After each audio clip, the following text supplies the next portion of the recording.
In the name of Allah, the most gracious, the most merciful. All praise is due to Allah the Almighty, the Lord of the worlds. May Allah's peace, mercy, and blessings be upon His final and last messenger, Muhammad. And may Allah's peace, mercy, and blessings be upon each and every one of you. In this very short video, I'm going to be talking about a very important thing. And it's a question that I get a lot.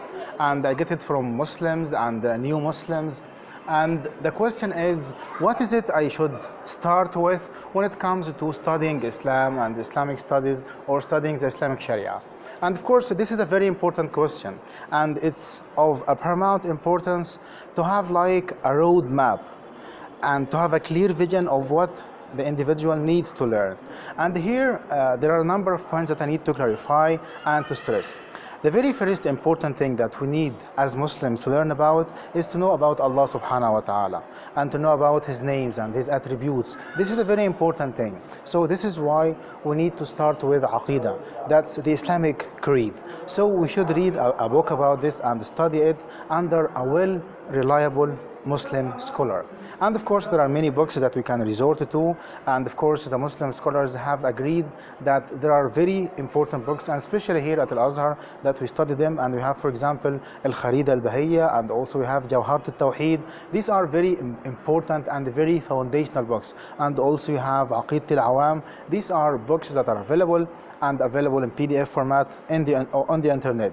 And of course we know the authors and how well reliable the authors are. So this is a very important thing. The thing is, we need to study Aqidah. So this should be the first thing.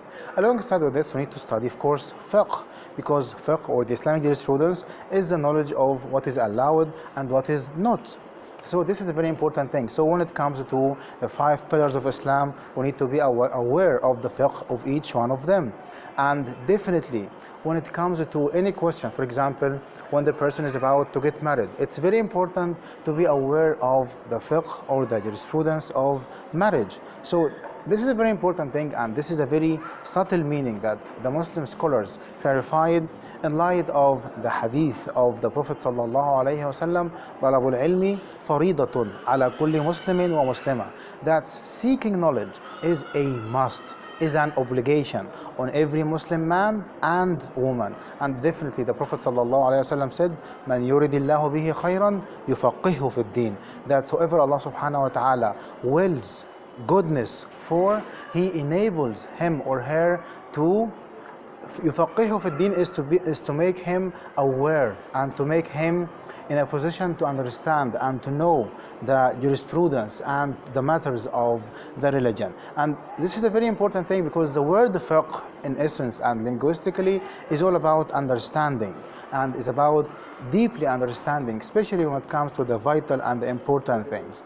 So we said Aqidah and the fiqh, and of course it's very important to memorize a portion of the Quran and to know how to recite the Quran appropriately and correctly. So we need to do our best in this regard. So yes, we don't have, for example, if you are a new Muslim, to start right away memorize the Quran even if you don't know Arabic. No, it's much more easier than this. But of course you can pray in your own mother tongue and make dua in your own mother tongue, and it is highly recommended that you memorize Al-Fatiha in Arabic and know its meaning and know its interpretation, alongside with small chapters from the Noble Quran, with which you can establish your prayer, and inshallah they will be valid and acceptable.